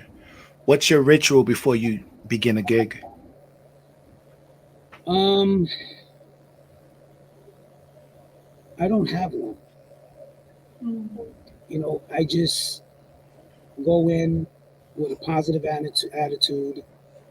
My energy's always up here, and I just go in and do my thing Gotcha. because Nice. my ritual is the crowd, what I'm going to feed off of. That's my ritual, feeding off my crowd, because what they're going to give me, I'm going to give back. Gotcha. Nice. Yeah, because some DJs won't listen to any music before their gig, or they won't do certain things that requires a lot of energy because that's energy that has to be preserved for a crowd, and they stick to that ritual because Mhm. that's how they prepare for a gig, is by just falling back, relaxing, and it works for them every single time.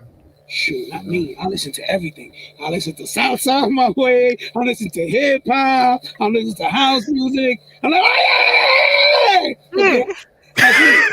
I listen. I'm a What you rowdy do with guy. him?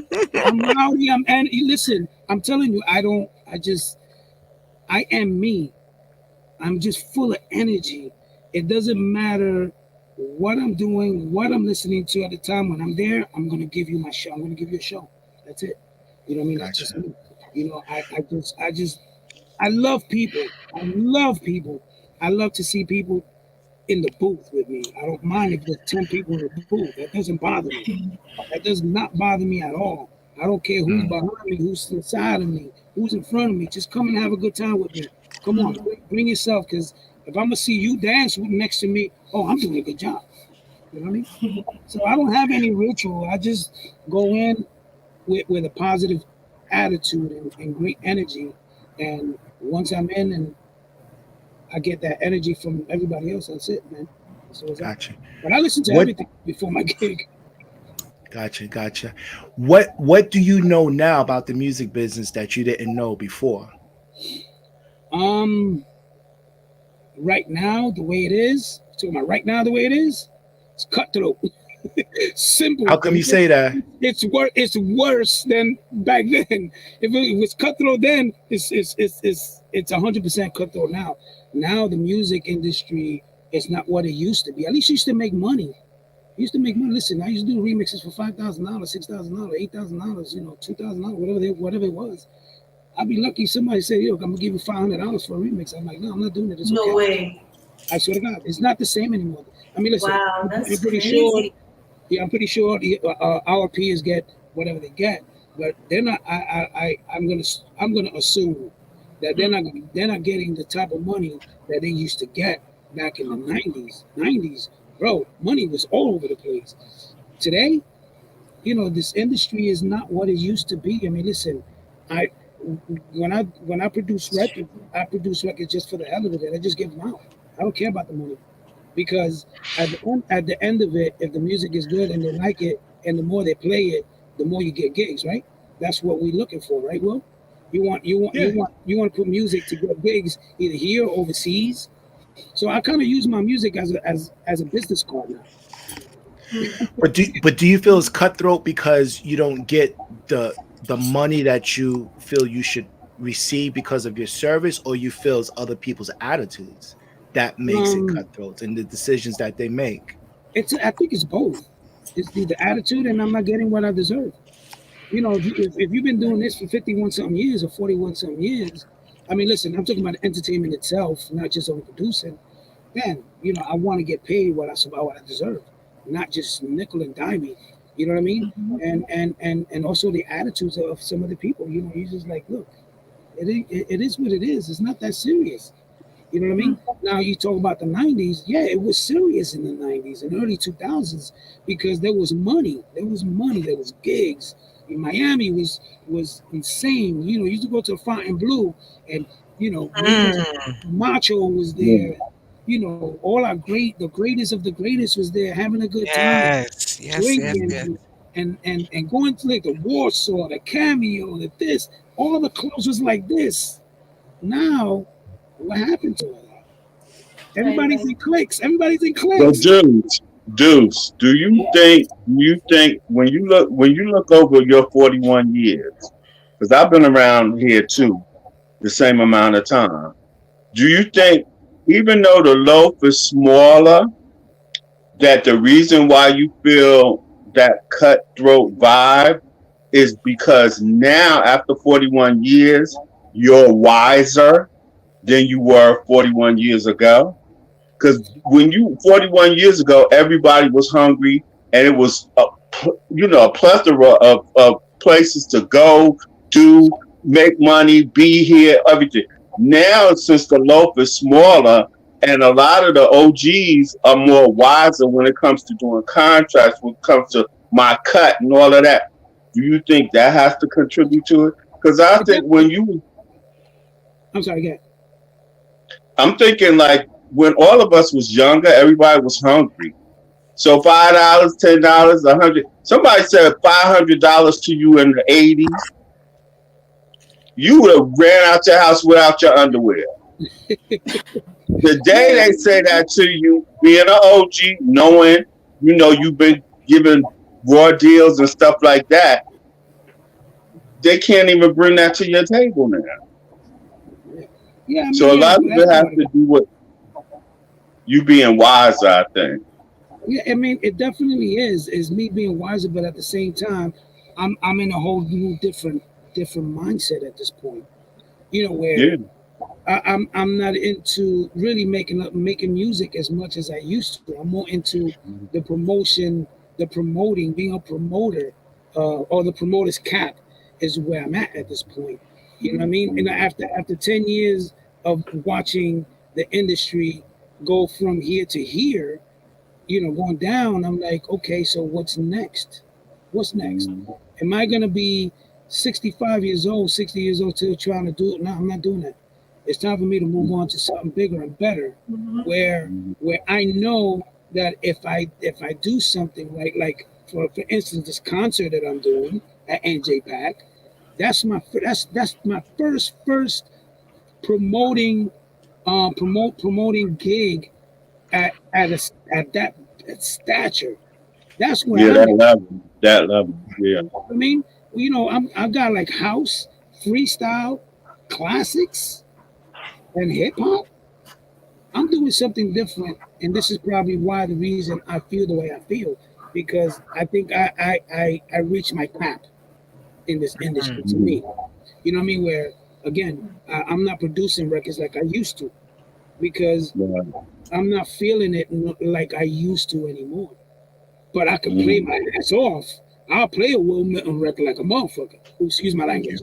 I didn't mean to say it. I'll play it like I'll play one of his records. I'll play Weather's record. But me producing a record right now, I'm in a different level. Meaning I'm doing something different.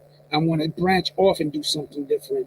Not saying that I'm not gonna come back to do records, because I am, when the time is right, and when my spirits say, hey, Duce, now it's time for you to come and do some more records.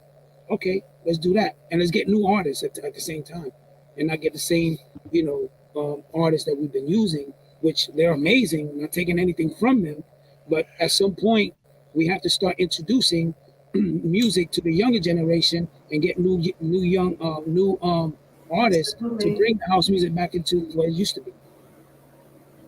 Well, the music business is known for, cutthroat, monopolizing others so others could, get ahead of certain situations. It's always been like that. I think with the social media, someone from LA or some other parts of the town will get it a lot quicker or obtain information a lot quicker because of the way social media is. But, it's always been there. You know, it's a very competitive industry. So when anything's competitive, there's gonna be some cutthroat, like the mob. I'm gonna take over your block. I'll take you out so I can take what you have, Right. and that's just how it is. That's how people roll in this industry. But there are a lot of good people, of course, that just do it. You know, keeping the objective in mind. You know, which is takes a lot of discipline. Yeah, I think there was more unity back then. There was more unity back then than there That's is true. now. You know, now Yeah. everybody is in True. their own little clique. You got that clique. You got this clique. You got that clique. I'm gonna outbeat this clique. I'm gonna be out this. That's what it is. You know what? Will Milton is doing a gig today. You know what? I'm gonna do the same gig the same day he's doing. Let me see what I can. You know what I mean? You know, and I'm trying to try to collab with a lot of people here in Jersey so we can make it right. You know, okay, so this one is doing it what day? Tomorrow? Okay, I'm not gonna do it tomorrow. I'm gonna do it the day after. Okay, now when you doing your party? I want to do it the same day you doing it. Yo, bro, let's work it out. Because if we don't do that, it just gets kind of we're fighting for 400 people, 300 people.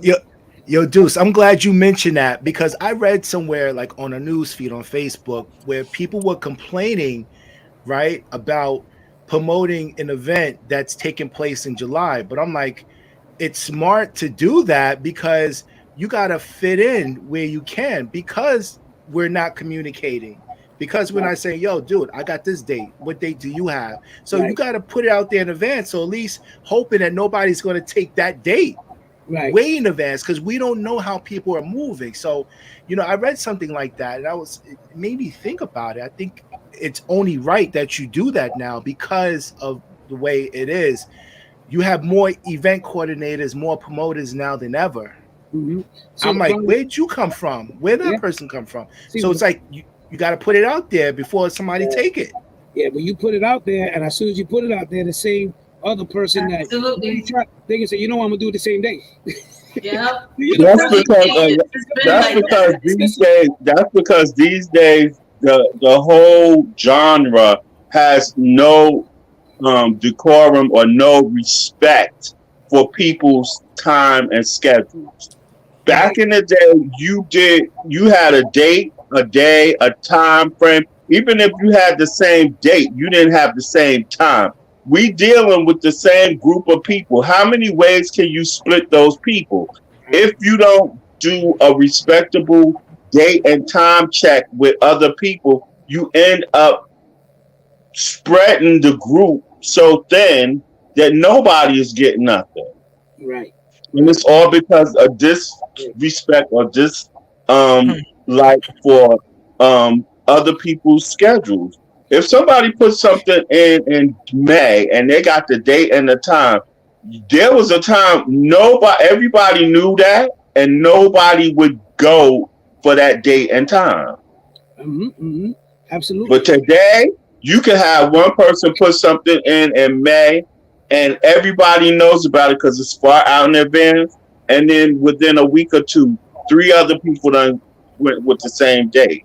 That's showing a lack of respect to me. Yeah. Well, we put our dates way in advance. Yeah, listen, and it's different because so let's go back in the 90s, right? Twilo, 1018, the Octagon, all those clubs, the one at Louis and Underground Network parties. Everybody was doing the same parties, right? At the same time, right? Just about. But everybody had their own crowd. Everybody had their own following. They'll go to David Morales and then they go to Louis. They all go to Louis. Today, I don't know. It's just a different vibe to me. You know what I mean? But you know what? Piggybacking off what you just said, dude, I was there and I went to those parties, but I can guarantee you I could pull out flyers and promotions and stuff.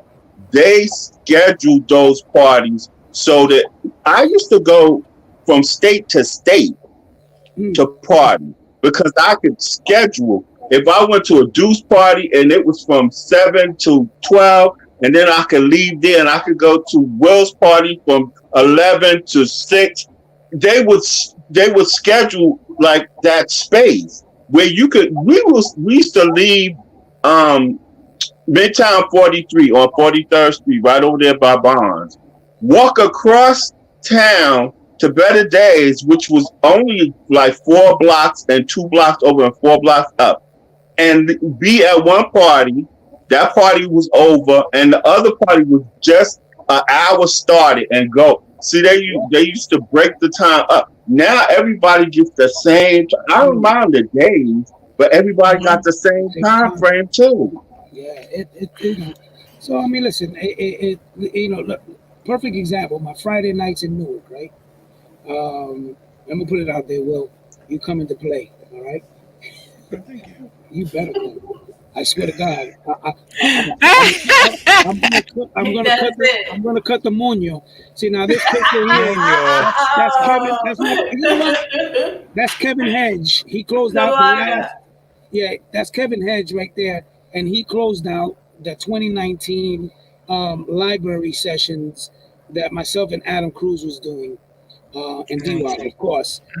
That right there was, as Tim Wise would say, this is a rooftop party, but on the ground, some shit like that. But that right there, bro, we used to get like 2,000 people, at the library sessions. You know what I mean, dude? Now we moved it to the block party, where it's just massive. So definitely, Will, I got you this summer. I don't know, man. Maybe the opening of the season, bro. I'll let you know. We'll talk about that later. Appreciate it. But what was it? Were you in conjunction with the library with this event? So what happened? Butchie, that used to own Docs and Hardcore, that again, he's responsible for Hippie. It was supposed to be Latin music that I was gonna do. First, the first couple hours Latin, and then into house music. May he rest in peace, Hutch. Remember DJ Hutch? Yes. He used to do the same night as I was with D-Man, I think Sons of Soul, D-Man and Mac. They used to do their house thing at that park. And then after they finished, they all used to come to the library. So it just got so overwhelmed. The Latin heads wasn't coming out. Because when you're playing Latin music and you try to combine Latin with house music, it's just not gonna work. Latinos don't like being around a lot of house heads. So I ended up switching it and just doing house music. So I spoke to Hutch and D-Man and Mac, and I said, listen, guys, this is just growing. Why don't I just, would you mind if I just take over? And they ended up saying, no, Duce, you know what? We'll move out my day and we'll do it Fridays or Thursdays or something like that. Thursday. We'll do it Thursday, now we'll do Fridays. It just took over. Everybody was just going to the library. So big shout outs to them, and he rest in peace. DJ, a very personal, close friend of mine. And I was sad when he passed away because, we shared a lot of good memories and a lot of good talks. He's a good person. Yeah, he used to do my t-shirts. Really good person. But for a person like him that started doing something on Fridays to say, Dudes, don't worry about it. You do it. I'm gonna move mine on Thursday. It took that takes a real man to do something like that. But that's what it takes to create the kind of change that we need. You know what I mean? It takes real men, real men, real women, real people that are really taking this business as a business. Yeah, and it took off. And it took off, and that was it. That's all she wrote, man. Because from that point on, Duce Martinez became this big name in Newark that everybody wanted to just come and party with me. And the block party, just before the pandemic, I spoke to Kwa from BLISS, and I said, I want to do a block party. I want to do an old school block party. I want to open the fire hydrant. Yes. Get some skelly tops. I swear to God, I want to get the skellies, right? I declare war. Y'all are so old. I don't know anything about that. Yeah, so that's what I wanted to do, and then Quasi, so let's make it happen. So I ended up doing it, and I ended up having Millie Mills as my partner at the block party, which she's an amazing DJ too. Everybody's checking for her, so big shout outs to her too. Um, and then that block party just took off. Another great event. I started a trend, and that trend was the block party because not everybody's doing block parties. You know what I mean? I'm gonna say I did. From my knowledge, I started something that people weren't doing. You know what I mean? I don't know if Brooklyn was doing it before I was doing it, but from my point, I started a trend. You know what I mean? Gotcha. And that block party just it's amazing. Hey, listen, because I know I may forget. I gotta give my big brother Kevin Hedge a big shout out. I gotta thank him for this because he spoke to Will and said, "Dude, you gotta get Duce on your show." Kevin knows my history. He's known everything. He's known everything I've done. I've worked with Kevin and Josh for many years. And Kevin always been the same person with me, so I love him to death. And I just want to give him a big shout out, man. Thank you, Kevin, man. Thank you, Kevin. Yes. You know what I mean? Because a lot of people don't know my history. And I don't speak about it as much. I'm not that dude that wanna boast about what I used to do and what I did and who I know. And I'm not one of those name dropping kind of guy. You want to know about me, you ask me, or Google. I Google you. You Google me. You Google me. Yeah, so I gotta give Kevin Hedge a big shout out, man. Thank you, Kevin. Yeah. He's on the check. Nice. That's sweet. Nah, because when Kev called me, I was like, "Say no more." Most definitely, we were gonna get you earlier, but I think somebody else beat us to it. You already did the interview, and I said that to Kev, but he was like, "Do it." He's got a history. I'm like, "You're right." Dynamic breakers. Yeah. And Jovan was actually our last interview, but we were like, "All right, we're going to do one more for Duce," and we're happy that we actually had you on here today. Yeah, man, Jovan, man, I'll tell you these. I give a lot of thanks to all of them, all the producers and DJs that I grew up with. You know what I mean? I've known for many years, and that still gave me the open arm. Not many people like Dennis Ferrer, and Jovan, and Louis, and David Morales, and Danny Crivitt, and I can name so many that welcome a person like myself with open arms, regardless of the history. You know what I mean? These guys, they love you for who you are. You know what I mean? Not because of the person I am. They say, "Yo, that's a good brother." I've always been a good person to everyone. I don't never change myself. I'm not that person. I keep myself the same. I'm pretty sure, Will, when you first met me, I'm still the same way. Still fucking crazy. Excuse the language. You know what I mean? I'm still the same. I don't change for anybody. And I'm going to continue to be this way to the day I die. You know what I mean? So, I give a lot of thanks to all my peers that also, been a good friend to me throughout this whole career, man. That's what's up. Very nice. Yeah, man. So, what's next for Duce Martinez? Okay, so next is I'm doing my first Latin music festival in Newark, and that's at the Mulberry Commons. I'm doing the same thing. Yeah, I'm doing the same thing they're doing in house music with DJs. I'm doing the same thing in Latin music. No one's never done it. So I'm bringing all these Latin DJs together, Latin bands together, just to do that. Something different, something very, very different. Interesting. Yeah, and I got together with the mayor's brother and Ace Beat Vernon. We got together and we decided to do the first Latin music festival in Newark. Nice. And that's where I'm heading. Besides, I can't forget the '90s All-Star concert at NJ Pack, which again is one of the biggest things I've ever done in my whole entire career. It's something that's gonna take me from here to here, in my career as a promoter. That's my next thing. If for what you ask, is that's my next thing is being a promoter. Because my goal is to do Madison Square Garden, Prudential, and at a higher end concert. You know what I mean? The Latin Festival, music festival that I'm doing in Newark. I'm also doing another Latin festival in Linden. So I'm tapping into the Latin community, into my heritage. You know, That is so cool. You should take that to Puerto Rico. Yeah, Yo, I'm gonna bring Menudo, man. yeah, yo, if you can bring them, I don't you got it. stop. Yeah, but you gotta be one of the members, bro. That's it. Yeah, you gotta be. Súbete a mi moto.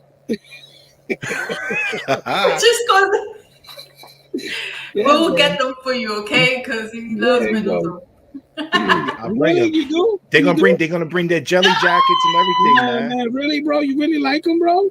The English thing. They speak English now. Google helped. Just go play in Puerto Rico, dude. Listen, Just go. listen. Besides, what's this guy's name? I forgot the main guy. From the Menudos. What's his name? Ricky again? Martin. Ricky Martin, bro. Yeah, Ricky Martin. Besides, his boy Drago, he's huge in the rock. Yes. Yeah. What? Yeah, he's looking for everybody in the industry. He's one of, besides Ricky Martin, he's done well for himself, man. So big shout out to those guys too, man. Menudo's gave Will his first Their remix, man. What? I put them back on the map. Yo, fuck it. Rico should sing. Okay, Rico, súbete a mi moto, bro. Come on, say it. Come on, I dare you. Say súbete. Okay. Okay. Let me just go warm up. Come on, yo, Rico, say it. Oh my God. Rico, you gotta say it one time, bro. Look, Súbete a mi I'm moto. Look, I'm still mad you ain't called me to do what was it, Freeman? The vocal? Yeah, but the vote. Okay. Yep. We could have remixed it. You want to do free man? You got me over here singing Latin. We can redo it. We can do it. Look, you got me over here singing Latin. Listen, we'll do a remix. Hey, Will, you want to do it? Let's do it. You gonna sing it for real? Hey, Rico, you gonna sing it for Yeah, real? man. Yeah. Menudo. I'm what? Yeah. Menudo 6? I'm Menudo 6. Menudo 6. I'm Menudo 6. Yeah, so yeah, guys. So that's where I'm at in my life right now. You know. That's what's up, man. I'm happy. I'm married. I got a beautiful wife and 4 beautiful daughters and 3 grandbabies, man. God bless. Beautiful. I gotta give them a lot of praise, man, a lot of love, because dealing with me is, I tell you, bro, it's not easy. And Yeah, because you like the Energizer Bunny. Especially walking around with a lamp on your head, yo. It's like, yo. It's like the Energizer Bunny. I'm hard-headed, bro. That's what it is. She's like, oh my God, he's so damn hard-headed. I'm an Aries, what do you expect? But love her to death, man. Love her to death. Yo, Duce, where can people find you or contact you? All social media platforms. Just search for Duce Martinez, DuceMartinez. Every social media platform you can find, I'm in it. So, where it's TikTok, where Instagram, Twitter, Facebook, Tumblr. You know what I mean? D-Wild Music Radio. You can find me there. And many other great DJs, big shout outs to Becky too. I gotta give her big shout outs. Becky Nunez for having us at the spot on Saturday. Now and then. Yeah, so give big shout out because she's giving D-Wild a night to do what we do, man. I really want to push my DJs from the station because they're really good. They're really, really good. Yeah. Big shout outs to all of them, man. All right, brother. Wanna just give some quick shout outs to those who in the chat room. We got Jose Rodriguez, Shonda T, NY Latina, Miss Sue 1, Stacy No the DJ. We got a Sep Mel, DJ City Kid, We got Super Dave on the check-in. We had Wally Scott earlier. The DJ Wine, DJ George A. We had DJ Sosa. Latina was on there too. Yeah, that's my girl right there. Bernie Grateful. She does her work with social Angel media. Butterfly. So quite a few people on the check-in. Yeah, big shout out to Yeah, Star Amplify. Oh yeah. Star Amplify, definitely. All right, Duce. Yeah, man. Listen, Thank you for stopping by, man. I appreciate you. I appreciate all of you. Thank you so much for this We interview. Likewise, man. Likewise. You know, looking for more. You a ball of energy, y'all. Thank you, bro. Listen, You need to be bottled. You need to be bottled because you like lightning. That'd be nice. That'd be nice. Hey, listen, I know Will and I spoke to Will and now then about doing something together. So hopefully we can make that happen. You know, I've never played with Will. Not that I can. I thought we did, man. I were talking about it. I can see that. And if we did, I probably played first and you last, or me in the middle somewhere, or you before me. But I would love to do something with you and I just playing. You know what I mean? Just rocking. You know what I mean? I think that make it happen. Make it happen. That's what I always say. Make it happen. Both our energy, you know, I know that it's just gonna be insane, man. Because yo, dude, I respect you, man, and you badass, bro. And I'm not saying that just because you're here. But you dope, man. You dope, man. I appreciate all your skills, man. On some real shit. Thank you. Appreciate that. Respect back, man, for sure. Yeah, man. For sure, definitely. Again, Ricoh, Carolyn, and Sandy. Again, come back to Maryland, Duce. Yeah. Thank you. Thanks for visiting, yo. Yes. See a lot of you in the future. See a lot more of you in the future. Hey, listen, we said 1 hour. We did 2. Wait, he said 1 hour. 1 hour or up to you. I expected nothing less than what you guys did. Hey, listen, check this out. Somebody come by and be stealing something. I'm not worried about it. They took something. Nah. I appreciate you guys. Lisa. Thank you so much. And thank you. Next time, man. I love you guys. Love you too. Stay well. Stay well. Yeah, I got you. Make sure you. This is Bliss on the spot. We got. Don't forget me. Now, Ricoh, I need your number anyway. You got my number? Thank you. No. All right. Send me. No, that 555-555-2121. Stupid. Please don't say it over this. I'll give you my number. Don't say it now, because everybody and their mother be calling you. Text it to me. I already got my damn number. So it don't matter. Well, there'll be more of them that you don't even know. Yeah, no, I got you. Just send it to me in a text or a memo. Okay, got you. All right, guys, love you guys. Please don't say it. We'll talk. Oh, you want me to say it's 201-522. Oh my God. Listen, write it down. STOP. 2369. Yeah. Okay. Like he crazy. He really gave his number out. Yeah. That's my number. No, give it the old way. PI7. Okay. Remember? Wow. All right, guys. Somebody be calling you right now. Yeah, call me. All right. All right. Good night, guys. Good night. All right. Be well. All right, peace. Be well, sir. Thanks again. Anytime, man. Later. Later. Thanks again. All right. Bliss on the spot. We out. Want to thank everyone for tuning in. Before we go, just a. Well, that was 2 hours. I know. Gentle reminder, Bliss NYC is back in Brooklyn. Woohoo! Oh, sorry. Long time coming. It's been a minute. A lot of hard work, blood, sweat, and tears to bring this back. So April 16th, 2022, we're back. We normally do second Saturdays. Most definitely. And Yeah, we extended the time from 8 p.m. we to 4 later. a.m. So we went We from later, right? we went from We're later. a Saturday afternoon event to a extended 8 p.m. to 4 a.m. So please join us for the relaunch of Bliss NYC. Let's NYC. See you make it real magical. soon. All right. Now and then, 290 Mesereau Street. That's Brooklyn, now and then. So please stop on by. You got your host, Ricoh Scott, Sandy Paradiselady, Carolyn Victorian. We're going to all be in the building with the Bliss family. So, all right. So that's that. China 6M. What's up, China? What's goody? All right. We out. Good, I'm Will Milton. Ricoh Scott.